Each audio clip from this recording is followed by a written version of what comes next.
Good morning,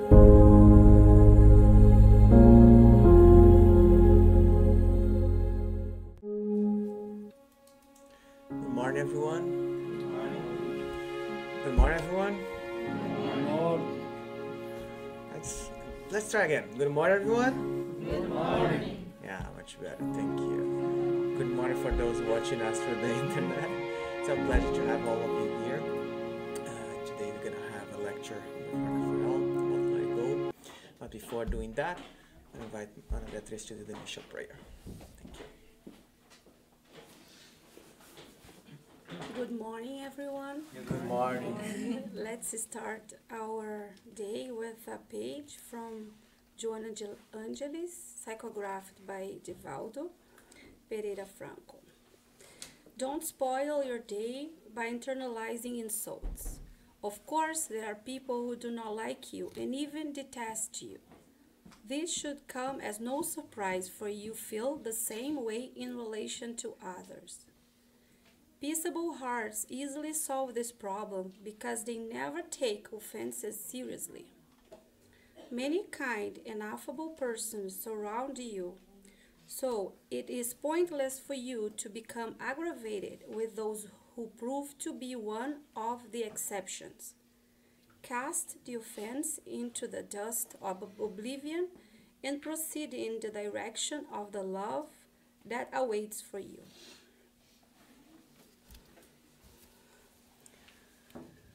Show our friend Rafael, who is going to do the lecture for us. So be it.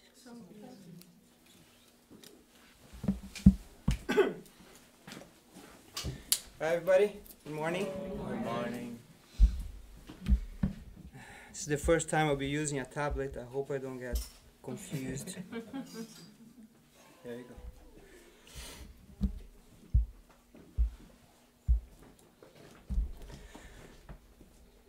So the presentation today, in my opinion, is very important for all of us. As we saw in the message from Joana de Angelis, she tells us, cast the offense into the dust of oblivion and proceed in the direction of the love that waits for you. So if we don't cast the insults, if we don't learn to let it go, we cannot go in the direction of the love. So my goal today is try to inspire or create inspiration for all of us to go outside, go out there, to continue with our lives and remember of this, to do this effort, to let go, to concentrate on the good things. There are much more in quantity than the bad things of our lives. Let's learn to let go of the offenses that sometimes our brothers and sisters they throw on us, or sometimes we are the ones who create the offenses. Sometimes we sacrifice, sometimes it's very often, we sacrifice our peace, our happiness, our loved ones, our lives, because we don't let go of toxic situations. In a brief moment, very fast, in a blink of an eye, responding or reacting to a so-called offense. We regress to an irrational beast. So we regress to a point in our spiritual evolution where we were just animals that react to a stimuli. And we act accordingly. So we stop thinking. There is a very famous Spiritist speaker, Haroldo Dutra Dias, a Brazilian judge. And he tells in one of his speeches that he was dealing with a case from a man who killed another man in traffic. So something happened, the whole road rage thing, and they stopped and they start arguing, and he happened to have a gun. and he killed the other guy. Something that probably a few years from now, he's not going to even remember what it was. And then he tells Haroldo Dutra, crying, that he didn't mean to kill. He is in a marriage, in a 30 years marriage. He has a family, he has kids. He has a good job, or he had. He lost it all. He lost it all because he went to jail, of course. He murdered someone. Because he couldn't let go in that very fast moment. That particular moment of his day, just another day of the week. He didn't let go, and he destroyed his life. Why? Pride.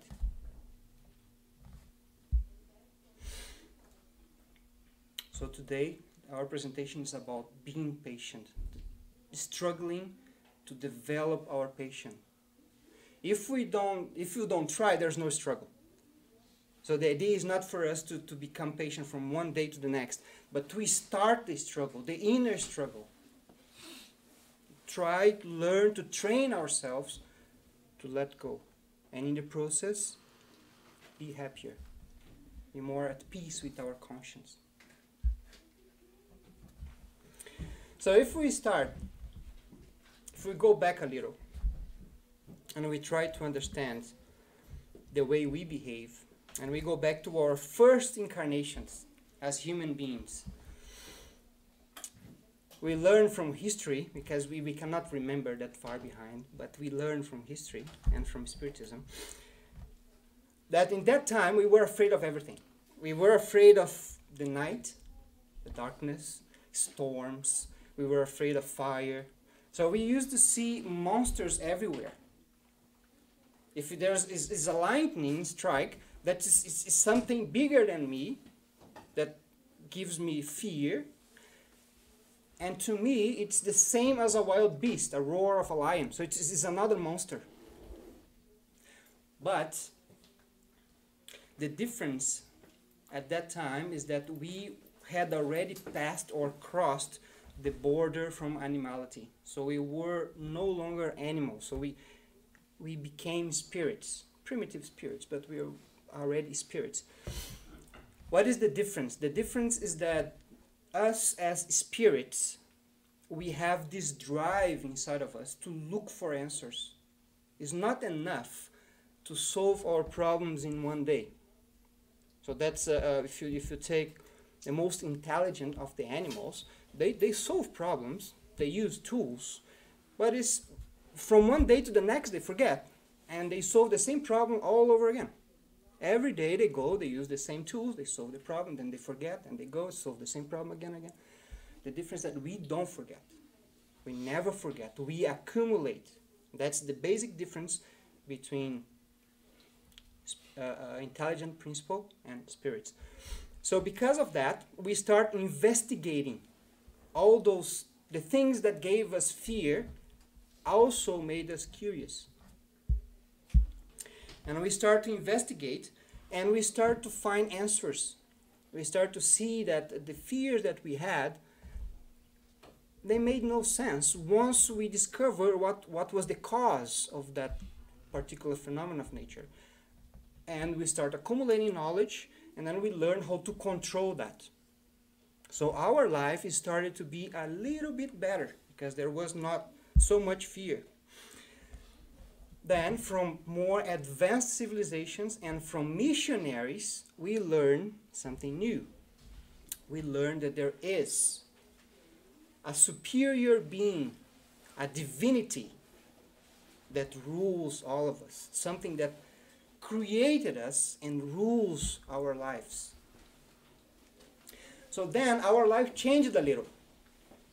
We were not afraid of everything anymore, but our life concentrated now in fearing and pleasing this divinity. So this one divinity or several divinities, so everything we did to please this group of divinities or one divinity with sacrifices or whatever rituals we we created at that time. But we never stopped to accumulate knowledge. We were always accumulating knowledge and culture. Then we reached a point where we were mature enough to receive the visit of that one that governs our planet. The one that we call to this day Jesus. So he came to us and he taught us that you don't need to please divinity. You don't need to fear divinity. He already loves you. So that's the mission, the main thing that he brought to us. Forget the fear. Think about life is about love. God loves you because you are his creation. You don't need to please him. All he wants is to educate you. He wants to educate. He doesn't punish. So you imagine this in the psychology of a people. It changes everything. You don't need to worry about pleasing him anymore. He's not going to punish you. He wants to educate you.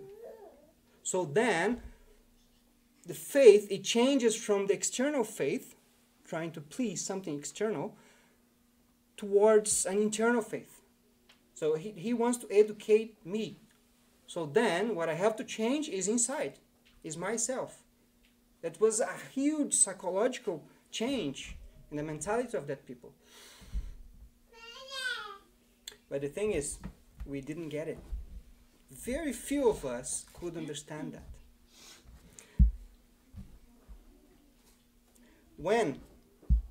So Jesus, he stayed with us for a short time, 33 years.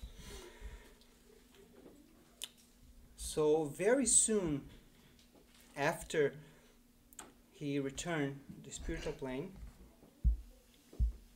we started to forget his examples and his teachings that he kept consistent all the way up to the Golgotha, where he was crucified.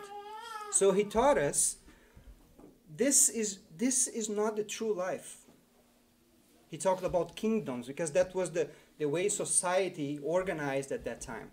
So my kingdom is not of this world. And my kingdom is your kingdom too.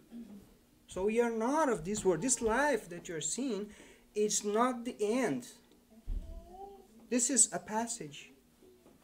And he said when he gave his sermon, his speech in the mount, he said, "Blessed are they who weep, for they shall be comforted."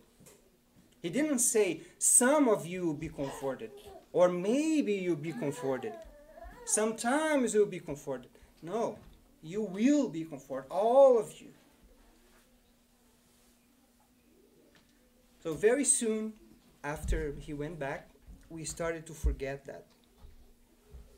And we brought back, we are very stubborn. It takes a long time for us to learn. And Jesus knew that. He knew that. He knew that he would plant a seed, and that seed will take several centuries to grow. Well, we are still trying to make that seed grow to this day, 2,000 years later. So imagine, very soon after his discarnation, we went back to a God that punishes and needs to be feared and pleased. Very soon. A God very much like us. Like us. We call this the anthropomorphic God. So we project ourselves. God cannot be so much bigger than me. It has to be the way I see, the way I feel. So then I make God in my image instead of the opposite. So then we went back and we start feeling that anguish in life that comes from fearing something that will ever be stronger than you. Will always be stronger than you. And you have to fear that something because that something gets angry. And when it gets angry to you or angry at you, it can condemn you forever. So then, from that concept of just fearing divinity, or God as we learn to call, we went to the next step. So it would seem that it could not get any worse. We went to the next step. And we developed one of the most radical doctrines that is still around today. God gives you one chance. One chance. If He's pleased at you, you go to heaven. And you're going to stay there and be idle. You're not going to do anything anymore. You're just going to sit there. If God is angry at you, He's going to send you to eternal damnation. So it's not 1 year, 2 years, it's to infinity. After one chance. You cannot get any more radical than that. So it's like, if you see infinity and then you take one lifetime. So it's like He gives you a few seconds for you to, He tries you, He gives you different tools. I give you more tool and more tools for this guy, less tool for this guy can walk, this guy cannot walk. But if he gets angry, I'm going to condemn him to the eternal fire. So we forgot about all the love, not just the teachings of Jesus. We forgot about His example. His example, the things that He did. It's not just what He said. We forgot about the things that He did. But He knew that. He knew that would happen. He knew us. That's why He said, when you are ready, I'm going to send you the promised consoler. But in between, so when this radical doctrine was around, we continue to develop our knowledge and our intellect. So some of us understood that could not be true because we have the truth inside of us. We know that we have the God's law inside of us, in our hearts. But we cannot access it if we don't make silence, if we don't meditate, if we don't try to reflect about the things that go on in life. Sometimes we call this common sense. What's common sense? It's the law of God that emerges if you make silence enough. So some of us could tell that doctrine could not be true, And then we turned to something else. We saw that we could answer questions about nature, and answering those questions made us feel better. So what happened is, some of us disconnected completely from religion and continue in that way to this day. Instead of trying to fix the doctrine, to try to understand and reconnect to God, we completely separated. No. God is, if that is God, I want nothing to do with it. That was a long time ago. But some of us are still with the same mindset. Not all of us. Others continue to search for the answers. What are we? What does God want from us? And how do we conciliate our knowledge, our culture with this God? So that was then when our intellect was developed enough to understand what Jesus wanted to tell us 18 years before that the promised consoler came.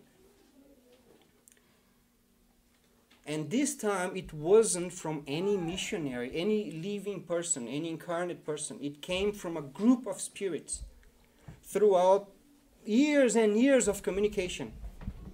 Spontaneous communications, later on controlled by Kardec.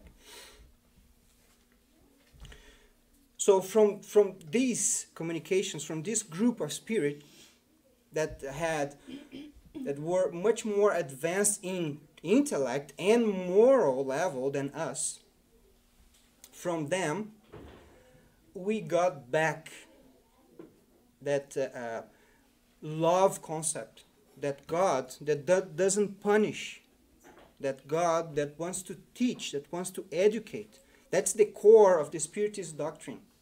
is to bring back to us something that we already knew, but we chose to forget. And try to show that life, our life here, it's a school. We are here to learn, all of us. And we are going to be tried. This is a trial or an expiation.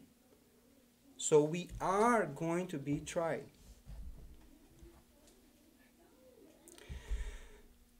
And for that reason, Spiritism also bring to us that this is a blessed opportunity. It's a blessed opportunity that we are here. We have this chance to learn. Because once you learn, what do you get? Do you get a degree? Do you get a certificate? Do you get a good job? No. You get peace and happiness. Things that we can't have completely while doing the course. When you choose to do a course that you know is really, really hard, but you choose to do it because you are thinking what you're going to get once you get to the other side. Once you get your degree, your certificate, you're going to work on something that you love. But for you to get there, to work on something that you love, you have to go through the course. And then when you're going through the course, and you have exams, and you have assignments, you have a lot of things. I've been studying all my life, so that's why the analogy is very natural. When you are going through that situation, and you lose your sleep, and you are asleep just 3 hours, you don't feel happy. You don't ask a person, do you feel happy? Of course not. I'm preparing to defend my thesis. Of course I'm not happy. But on the other hand, I am happy to be given this opportunity because that's what I want. And the same question goes, do you want to quit? Do you want to quit?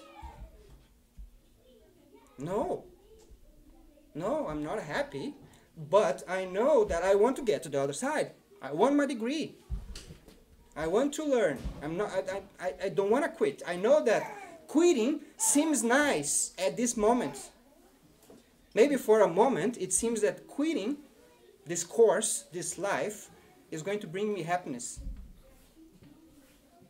Is it? Really?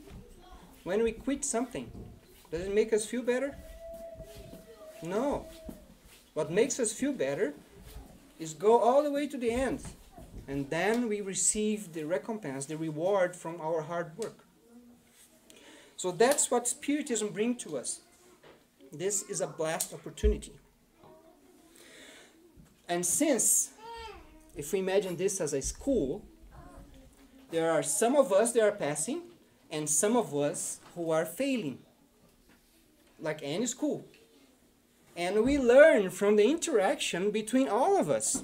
With those who are passing, we learn love, we learn friendship. Those who are failing, we learn patience. Why? Why do we have to learn patience? Because someday, once you graduate, when you graduate, one of your jobs will be to help that one that is failing. That concept that we're going to go to heaven and sit down there and be idle for eternity, that doesn't happen. We are going to go back and help that one. So how do you think you'll be able to help that guy if you get angry at him? You can't. You need to develop patience. Patience. Let it go. Think about your course, your degree, getting to the other side. And who's to say, okay, some are failing, some are passing. Who's to say who is passing and who is failing? Not us. We are the students. Only the professors can do that. Not us. We can't tell. And we shouldn't tell. It doesn't matter. We think about ourselves, our course, our life. We don't think about it. We don't judge our colleagues. Sometimes we look to the side and try to compare grades. But the only one who can give the final result is the professor, which are not us.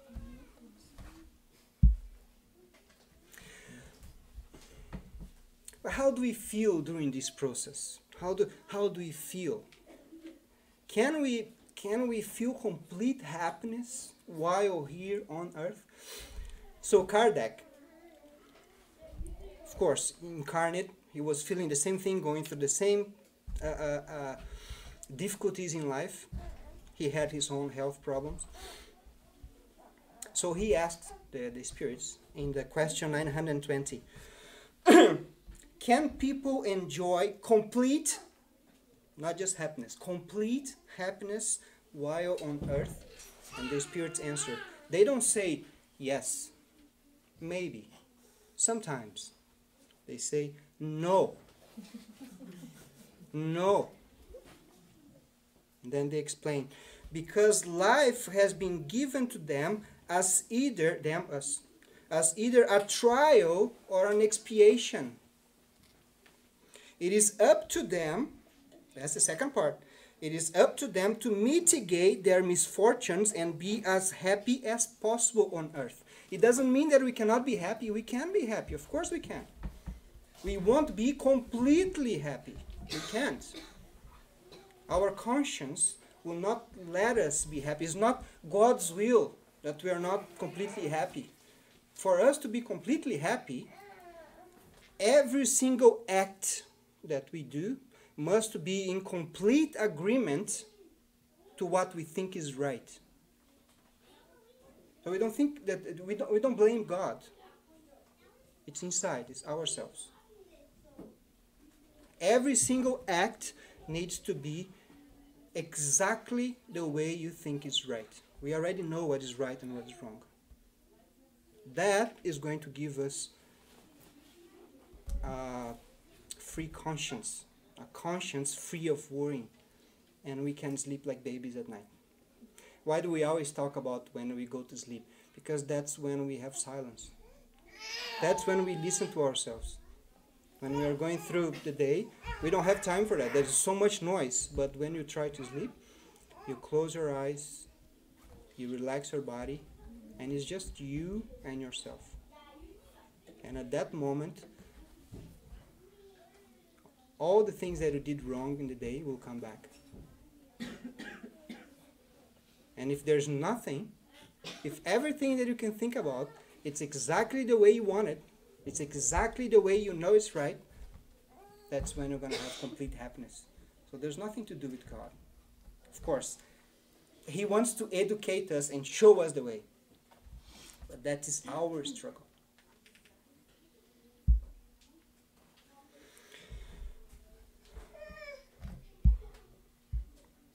So, but to identify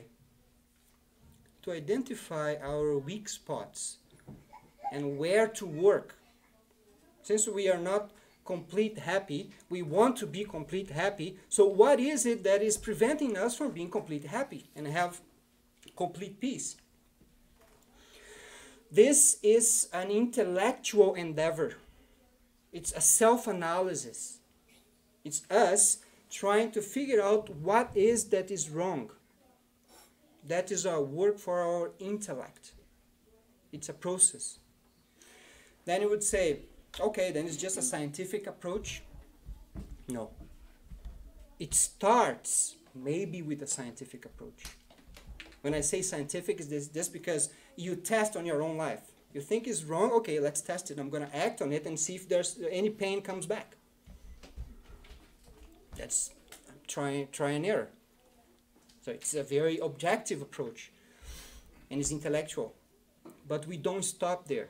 We don't stop there. It's a complete cycle: science, philosophy, religion. So we start with intellectual endeavor, then we get the answer. Okay, this is wrong. Doing like this is wrong. What is the implication of that in my life? Then we reflect on that. We think on it. We meditate on it. That's philosophy. And then we act on it. We complete the circle. We try to change ourselves. We try to make ourselves better to agree with that we have already discovered. And that is religion. So in that process, we reconnect, religare, we reconnect to God. So we use, that's why the spirits, in the first chapter of the Gospel according to Spiritism, they say that they waited 18 centuries to give us Spiritism because we needed to develop our intellect to understand. Once we develop our intellect, then we see what is right and what is wrong, and then we start our process to reconnect to God. But it has to go all the way. If you just figure out what is wrong, but you don't think about it, you don't try to make it right, then it's useless. Science is very important for us to understand, but it's just the first step. It's just the first step. That's why if we talk only about science, it's cold. And it doesn't bring anything to our lives. Okay, I know how to calculate this, how to calculate that. I can drive a better car. I can go to the moon. Okay, does it make me better? Well, what does history tell us? What does history tell us? Our civilization. No. It's just the first step. You use that, now you understand, now reflect, take that concept and see how that can change your life. How can that make you a better person? And then you make yourself a better person. That's completing the circle and reconnecting to God.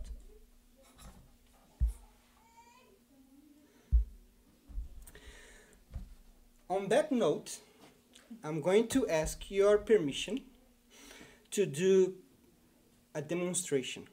This demonstration comes from the book, The Mechanics of Mediumship, from André Luiz.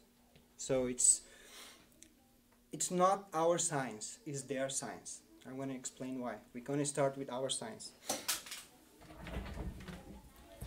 I'll take 2 wires, okay? I'm not going to go technical, okay? Don't get scared. I'm not worried with the special words, the technical words. I'm just going to show a concept, and I'm going to try to do the whole loop, okay? So first, this is a wire. Everybody knows what a wire is, right? So if we imagine that we have electricity circulating through this wire, okay? We close the loop. There's electricity here. When electricity circulates through this wire, something around, in the space around the wire changes. Something changes because the wire is there producing electricity. Something changes. So the volume around is not the same anymore. It changes because of the wire. Okay? We can call this cosmic fluid or whatever word we want to use.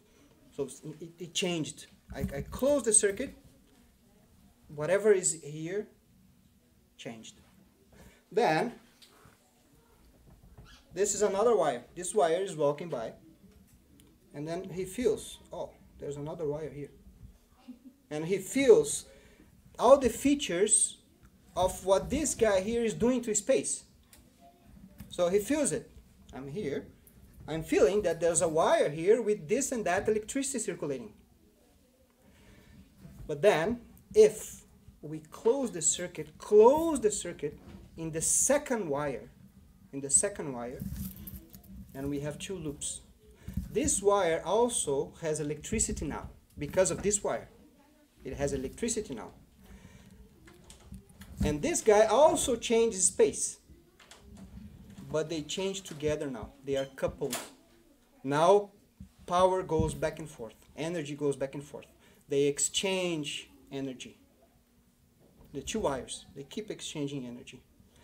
And something really interesting happening. When they are changing energy, you cannot just open the circuit again. You can't.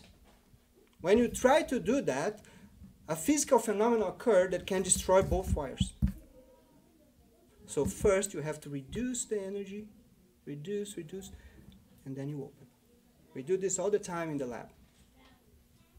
So maybe some of you already know where I'm going with this.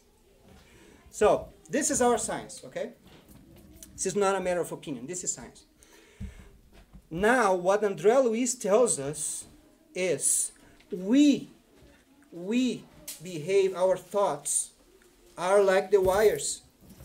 We are like the wires. Because we exist, we change the space around us. Because I'm thinking right now, I am a spirit, I change the environment around me. I change just like the wire. And if another wire, another spirit passes by, he feels me. He feels the way I change. And if that spirit focuses on me, the circuit is closed. If I focus on him and he focuses on me, the circuit is closed and we are coupled. So this is not our science. It's their science that they are telling us. So now imagine this. If someone offends you, it's like the first wire. You feel that.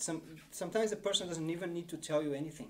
You feel, you are walking by and you feel, wow, this guy is charged.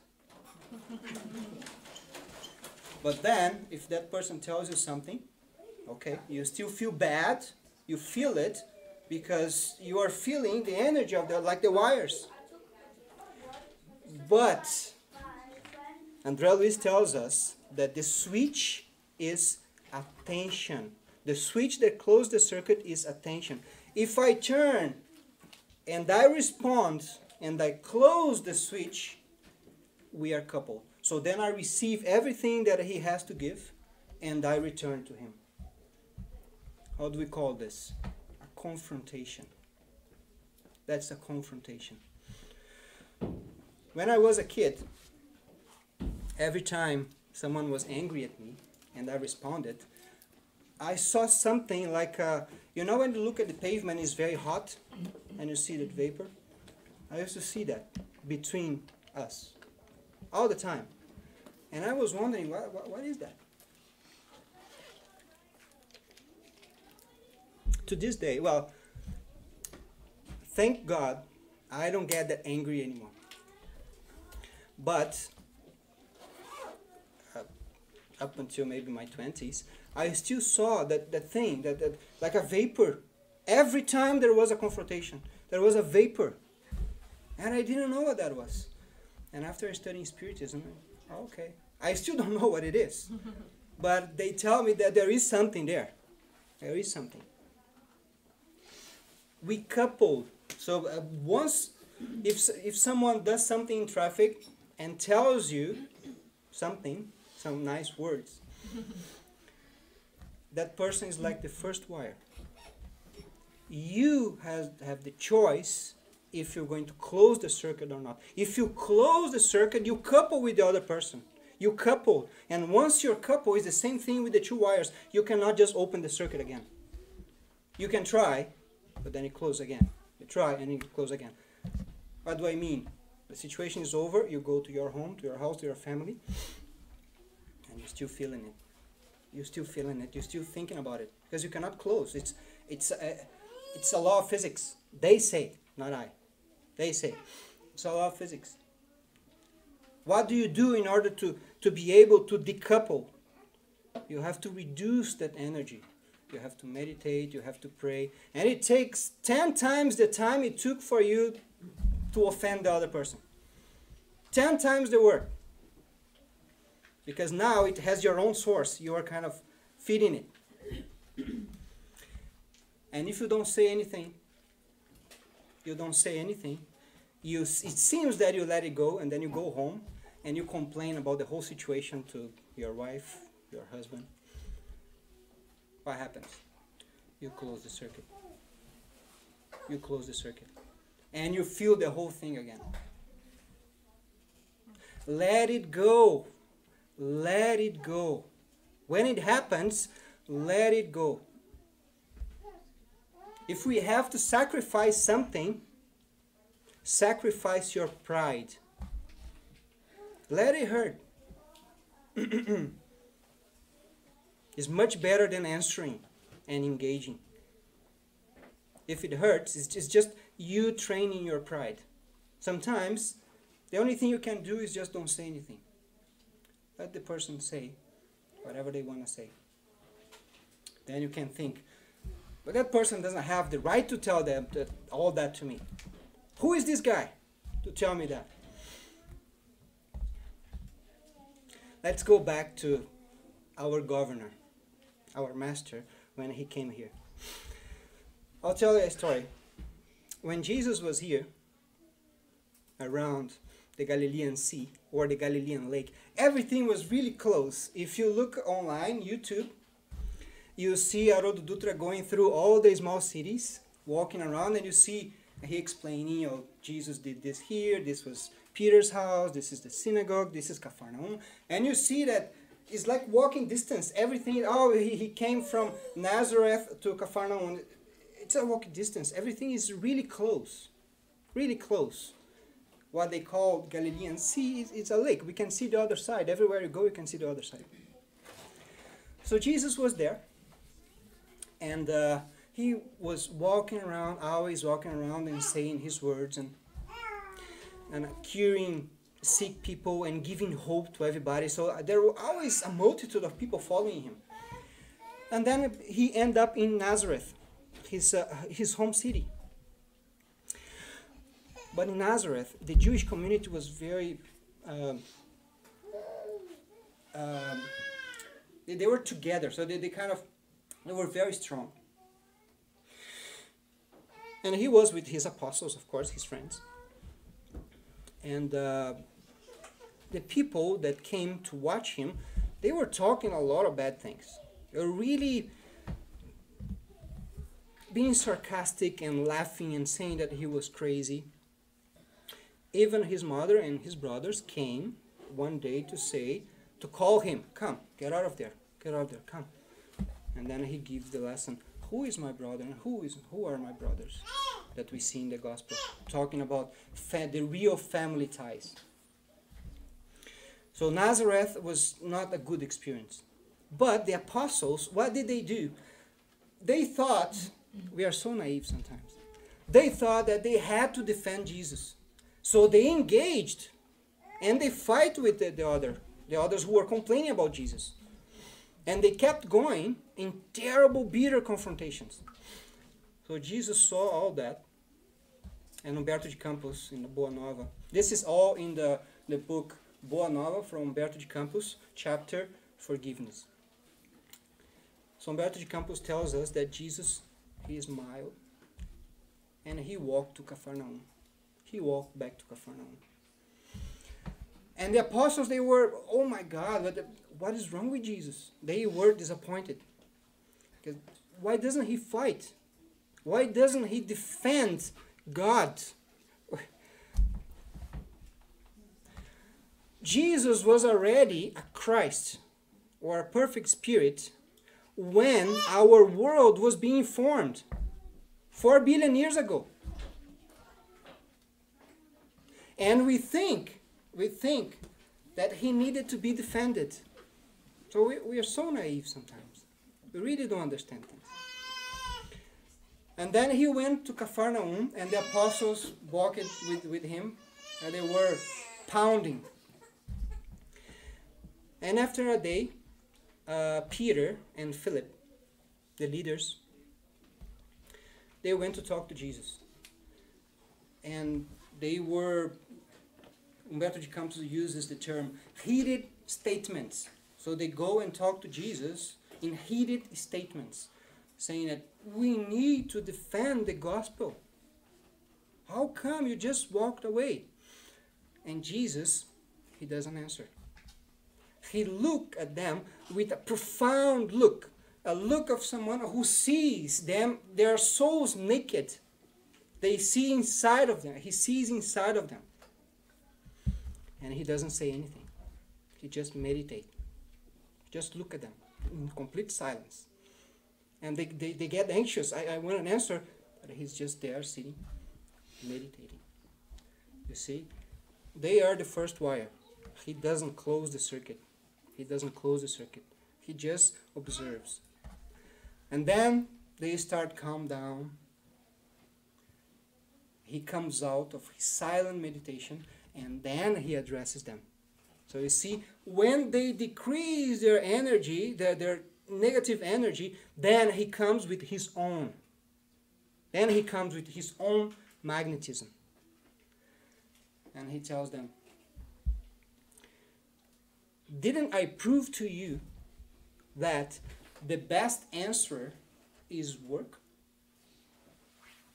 Look at the fruits of what I did. They knew that he did a lot. And this is particularly strong for them because at that point they were just following him. They weren't doing much work. He was doing all the work. They would start doing the work after Pentecostes, after he had resurrected. So then, he said that the best way is to keep working. Keep working in every situation. You need to say the necessary. You say the necessary. But don't lose time. Jesus understood that at that time, if he had engaged in the confrontations in Nazareth, he would have just lost his time. Those people were not prepared. So why would he lose time? He went to the city, we call it city, but it's just a village, a few minutes away. So he continued his work. He continued working. And that's what he wanted to teach the apostles. Don't engage. Continue with your work. Continue doing what you know is right. Don't concentrate on those that cannot understand you. And if you think about the behavior of Jesus, so imagine this. He was in a region that was dominated by the Roman Empire. So the things that he saw, so you just imagine the injustices that he saw when he was there. Spiritism tells us that he's the governor of our planet. Do you think that he couldn't go to the emperor and convince the emperor to change everything? Of course he could. Of course he could. Why didn't he? Because it has to come, his seed, the gospel has to come from inside. We need to decide what to do. He cannot force us. So when he talked to those who were not prepared, he was very short. He was if you see in the Bible and the gospel, it's very short sentences. Very short and efficient sentences. He doesn't lose time. When they ask him, should we pay taxes? 3 questions. Should we pay taxes? What is the face that you have in your coin? Caesar. Then give to Caesar what is from Caesar. And to God what's from God. That's it. Walk away. Drop the mic. Walk away. But then when he was with his friends, then he spent the whole night talking. The whole night talking. Because those were prepared. So he taught, let it go. If you see that saying something will be instructive, say it. Never with aggressiveness. Never with aggressiveness. Always to be constructive. If you can't say or think about anything to say, let it go and continue with your life. And then Peter asked him, but shouldn't we defend ourselves? Shouldn't we do something which someone offends our honor? And then he said, have you built the kingdom of God in the intimacy of your spirit? In the intimacy of your spirit. One is you alone thinking about yourself, your own actions. Have you built the kingdom of God or the gospel inside of you? That's what you should worry about. Not what other people are thinking about you. And then it comes the famous question, how many times should I forgive them? Forever? 7 times? 70 times 7. 7 it's a symbol of completeness and achievement in the Bible. So when he say 7 is achievement. So you strive, it's an endeavor to forgive. You work to forgive. And how much should I work to forgive? All the way. Complete forgiveness. That's what Jesus said. You use all your energy to learn and to work to forgive completely. You let it go. You don't create the coupling between the two wires. Decouple. The decoupling action is forgiveness.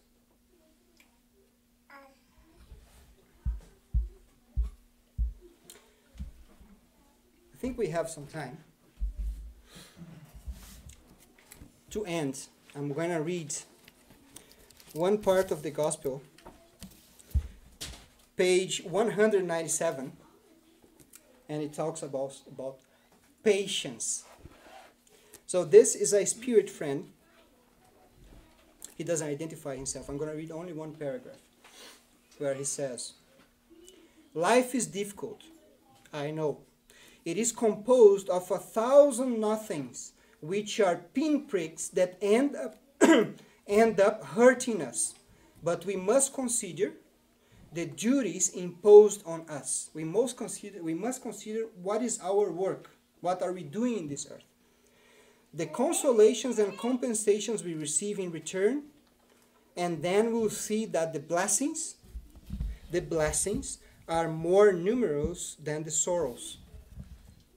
So there's always, so sometimes we lose our day thinking about someone that tells us something that we don't like. And we don't stop to think in our friends, in our loved ones, and the person who holds the door for us, our colleagues that are pleasant to be around. So the offenses are exceptions. Exceptions. Learning to let go of them and concentrating all the good things that we have in our life, that are 90% of our days. It's the process that we need to go through to achieve our complete happiness someday. That's what I had to talk to you. So I hope that I inspire you at least to start the struggle or to keep trying. I'm doing that to myself. I'm in the same position. And thank you all for being here today.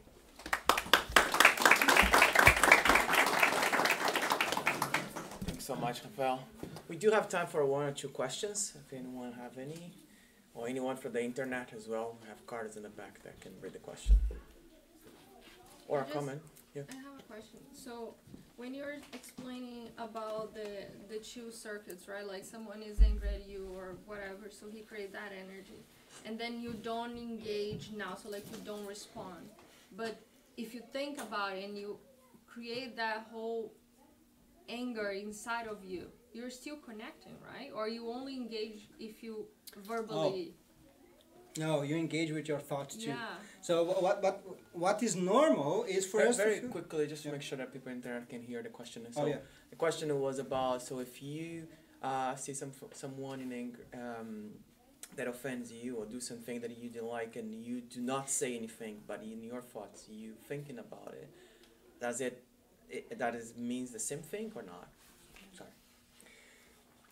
So the normal thing is to feel that energy. So someone is beside you and tells something, it's normal to feel bad. Of course, it's not a good energy. If you think, if you think a lot of things to tell to that person, you are already engaging in some way. But once you start modulating air, when you talk to the person, then it's a more direct channel. So then the coupling is much stronger because the person will feel that in the five senses of the incarnate person. So we are incarnate. The spiritual thing is always faded, but our five senses are very clear. So then the person will respond in a much stronger way. You can couple with a person just thinking back and forth, but it's a weaker one. But if we don't say anything, if we keep our silence, and there are still some thoughts, I believe is already a good start. We are coupling, but we are coupling in a much thinner level, a much weaker level. Maybe someday we'll listen something very bad, and we think, I wish I could help you, in our minds. I forgive you, and I wish I could help you. And you feel like hugging the person. Can you imagine that? Someone says you something really bad, and you go and you hug the person. I believe that everything is broken, so that person will not feel angry anymore. She'll feel, oh my God, what is happening? So that will break completely the coupling. But we are still some distance away from that. Thank you. Anyone else? Any other comments or questions? Alright, so thank you very much, Rafael. Thank you for those watching us through the internet. We're gonna disconnect now and get prepared for the passes. I'm gonna leave my stuff here during this time.